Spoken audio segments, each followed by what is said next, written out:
Assalamualaikum warahmatullahi wabarakatuh. Shalom, Om Swastiastu, Namo Buddhaya, Rahayu, salam kebajikan, dan salam sejahtera untuk kita semua. Perkenalkan, nama saya Naufal Rifki Beranda dengan NIM akhir 052 dari kelas Ekotoksikologi M01. Di sini saya akan mempresentasikan atau akan mereview jurnal yang berjudul Analisis Resiko Kesehatan Lingkungan Pajanan Timbal dan Kromium pada Masyarakat yang Mengonsumsi Kerang Marsia Yantina di Perairan Selat Makassar. Di sini jurnal ini diadopsi oleh Window of Public Health Journal yang ditulis oleh Irma Fatmayan, Abdul Ghafur, dan Arman. Kemudian jurnal ini diterbitkan pada bulan April tahun 2022, volume kedua dari halaman 1831 hingga 1842.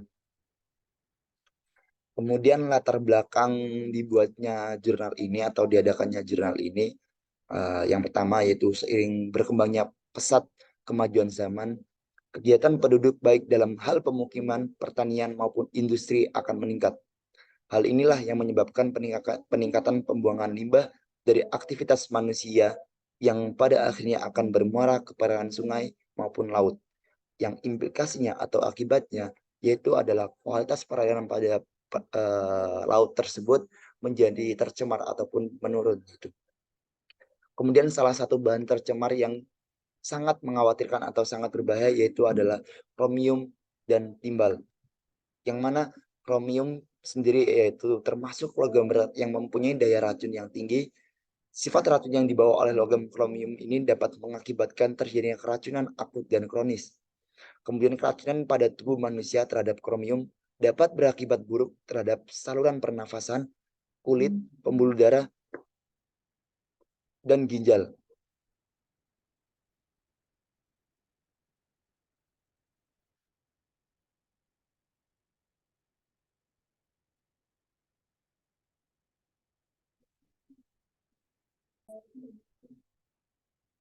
Kemudian hasil penelitian ini menunjukkan bahwa akumulasi logam berat kromium dapat menyebabkan kerusakan organ respirasi seperti asma dan kanker paru-paru.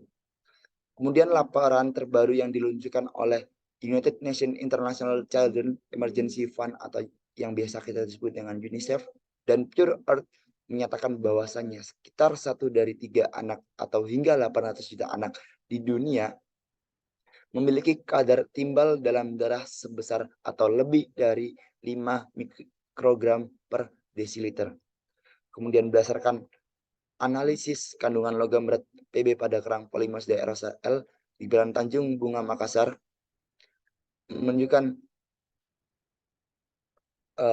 bahwa kerang tidak layak untuk dikonsumsi karena telah melampaui batas aman sesuai dengan baku mutu yang telah ditetapkan oleh SNI yaitu sejumlah 1,50 mg per kilogram.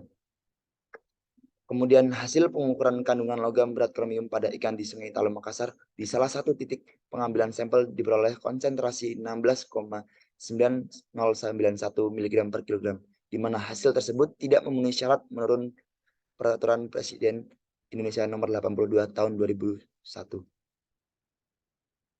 Berbagai kegiatan industri perikanan, pelabuhan, perhotelan, pariwisata, bahari, dan rumah tangga menjadi salah satu faktor ataupun beberapa faktor yang dapat memberikan pencemaran dan perairan pesisir Kota Makassar. Kemudian di sini ada beberapa metode yang digunakan. Yang pertama ada terkait dengan jenis penelitian. Di sini penelitian jurnal ini menggunakan jenis observasional deskriptif dengan pendekatan berbasis analisis risiko kesehatan lingkungan atau yang biasa kita sebut dengan ARKL. Kemudian pelaksanaannya yaitu pada bulan Mei hingga Juni tahun 2021 di perairan Selat Makassar dekat Desa Bira, Kecamatan Tamalan Raya, Kota Makassar. Kemudian populasi penelitian ini adalah masyarakat yang tinggal di RT 03 RW 06 Kelurahan Bira yang mengkonsumsi kerang Marsia yantina. Kemudian besar sampel yang diperoleh yaitu sejumlah 80 orang. Kemudian pengambilan sampel ini menggunakan metode selected sampling sebanyak 5 titik yang tersebar di sepanjang pesisir Lentebung dan dari setiap titik timbul 10 ekor kerang. Kemudian kadar timbal dan kromium pada kerang bakalang diukur menggunakan atomic astrobe spectrometry atau AS. Kemudian jumlah asupan lama pajanan dan frekuensi pajanan diukur secara kuantitatif melalui wawancara menggunakan kuesioner, sedangkan berat badan diukur menggunakan timbangan untuk menghitung intake timbal dan kromium serta tingkat risiko kesehatan atau RQ. Kemudian data pengukuran lapangan dan hasil uji laboratorium selanjutnya diolah dengan menggunakan program SPSS dan Microsoft Excel untuk memperoleh gambaran deskriptif dari masing-masing variabel yang diteliti. Kemudian ada beberapa hasil yang dibahas dalam jurnal ini. Yang pertama ada penelitian pertama menghasilkan berat timbal logam berat berkisar antara 0,68 hingga 1,20 mg per kilogram, sedangkan konsentrasi logam berat kromium Cr dalam kerang berkisar antara 0,70 hingga 1,08 mg per kilogram. Kemudian berdasarkan uji Kolmogorov-Smirnov, laju asupan kerang menghasilkan nilai P sebesar 0,00 yang berarti distribusi data tidak normal. Oleh karena itu, nilai yang digunakan untuk menggambarkan data laju asupan yang bervariasi adalah nilai tengah atau median, minimum, dan maksimum. Kemudian laju asupan kerang masyarakat Kelurahan Bila Kota Makassar sebesar 66,1867 gram per hari dengan laju asupan minimum 3,89 gram per hari dan maksimum 186,88 gram per hari. Kemudian yang penelitian kedua dihasilkan nilai P sebesar 0,00 yang berarti distribusi data tidak normal. Frekuensi perjalanan konsumsi kerang masyarakat Kelurahan Bila Kota Makassar dalam 1 tahun adalah sebesar 36 hari per tahun dengan frekuensi perjalanan minimum 12 hari per tahun dan maksimum 96 hari per tahun. Kemudian penelitian yang selanjutnya menghasilkan frekuensi pajanan kering nilai P sebesar 0,00900 yang berarti distribusi data tidak normal. Oleh karena itu, nilai yang digunakan untuk menggambarkan data durasi pajanan yang bervariasi adalah median, minimum, dan maksimum. Kemudian durasi pajanan atau lama mengonsumsi kerang tahun masyarakat Kelurahan Bila Kota Makassar adalah sebesar 32,5 tahun dengan frekuensi pajanan minimum 5 tahun dan maksimal 55 tahun.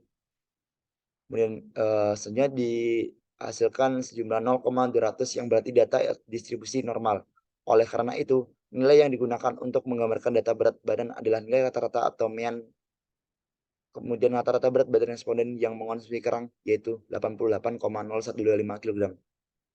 Kemudian penelitian yang terakhir menghasilkan nilai 90,0090 yang berarti distribusi data tidak normal. Kemudian masuk ke dalam pembahasan konsentrasi timbal dan kromium pada kerang. Di sini yang pertama ada keberadaan logam berat di perairan Selat Makassar dipengaruhi oleh kondisi parameter lingkungan. Di sini peran suhu mempengaruhi proses kelarutan logam berat di perairan, yang mana ketika suhu semakin tinggi atau suhu di perairan, maka kelarutan logam berat akan semakin tinggi pula, sehingga toksisitas logam berat pun juga semakin tinggi. Kemudian pembahasan yang kedua, pH merupakan salah satu parameter juga yang mempengaruhi kelarutan logam berat pada perairan.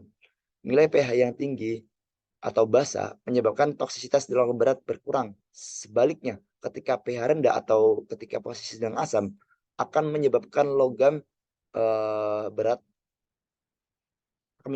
larut dalam air sehingga toksisitas akan tinggi. Kemudian hasil pengukuran yang diketahui pH perairan Selat Makassar masih menemui baku mutu yang ditetapkan dalam keputusan Menteri Negara Lingkungan Hidup nomor 51 tahun 2004, yaitu sejumlah 7 hingga 8,5. Hal ini memberikan gambaran bahwasannya kondisi perairan tersebut tergolong baik atau netral. Ikan dan biota akuatik lainnya masih dapat mentoleransi lingkungan perairan yang mempunyai nilai pH antara 4 hingga 11.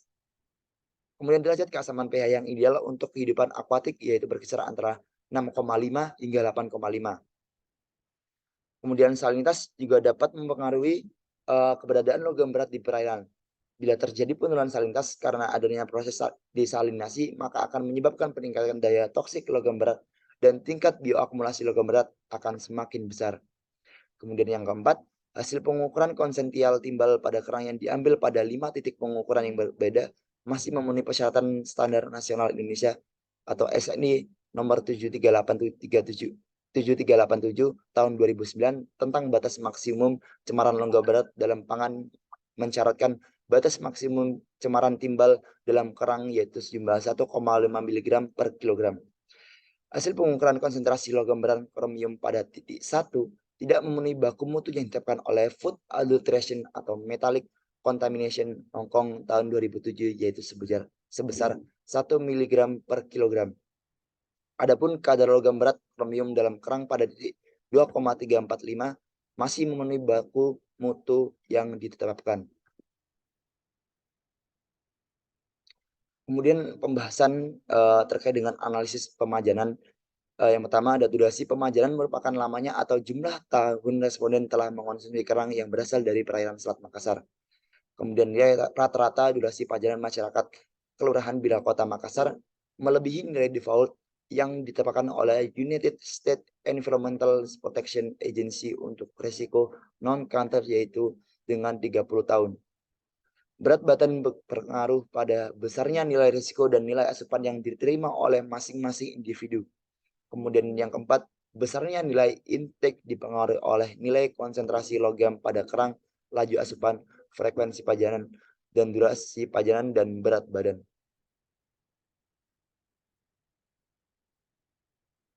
Kemudian pembahasan misalnya yaitu terkait dengan karakter risiko. Hasil perhitungan ARKL menunjukkan bahwa dari 80 responden yang terpajan timbal dan kromium melakukan melalui kerang bakalang diperoleh jumlah responden dengan nilai RQ, timbal, dan kromium kurang dari sama dengan 1 sebanyak 7 responden atau ketika dipresentasikan sejumlah 8,7%. Sedangkan yang memiliki RQ lebih dari 1 sebanyak 73 responden jika dipresentasekan sejumlah 91,3%. Kemudian pembahasan manajemen risiko. Manajemen risiko dalam ARKL memiliki prinsip pengelolaan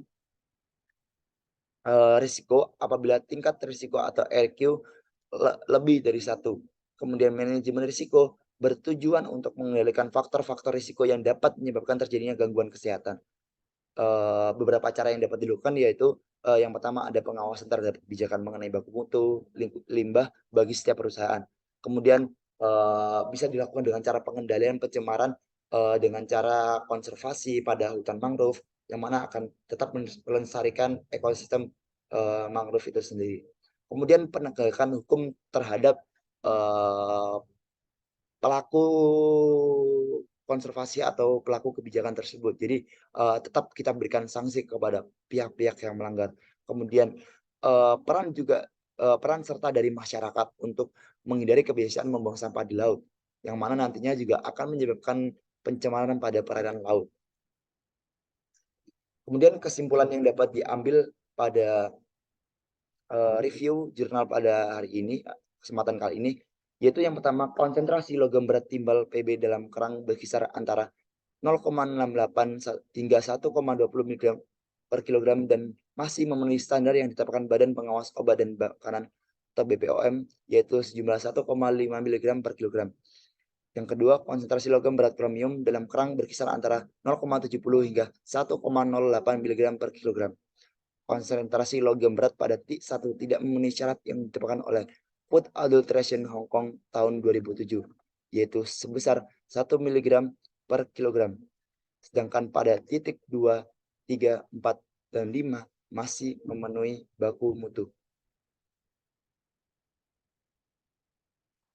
Kemudian intake PB yang masuk ke dalam tubuh masyarakat Kelurahan Bira Kota Makassar melalui konsumsi kerang bakalang sebesar 0,964 mg per kilogram per hari.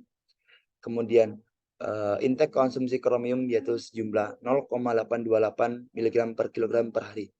Dari 80 responden, diketahui jumlah responden dengan nilai RQ, timbal, dan kromium kurang dari sama dengan 1 sebanyak 7 responden atau jika dipresentasekan sejumlah 8,7%. Sedangkan yang memiliki RQ lebih dari 1 sebanyak 73 responden atau jika dipresentasikan sejumlah 91,3%. Baik, mungkin cukup dari penjelasan atau review jurnal yang dapat saya lakukan. Sebelumnya mohon maaf jika ada beberapa kata yang menyinggung ataupun, kesalahan dalam penyampaian ataupun ada beberapa hal yang menyinggung, perasaan baik itu tidak sengaja ataupun disengaja gitu. Karena, kesalahan datangnya dari saya dan kebenaran hanya milik Tuhan Yang Maha Esa. Baik, mungkin cukup sekian yang dapat saya sampaikan. Semoga apa yang telah saya berikan dapat bermanfaat bagi teman-teman semua yang mendengarkan maupun melihat. Dan semoga dapat kita terapkan pada lingkungan kita sehari-hari dan kita menuju perayaan yang lebih baik ke depannya. Sekian, saya Nova Rifki Prananda pamit undur diri. Sekian, wassalamualaikum warahmatullahi wabarakatuh.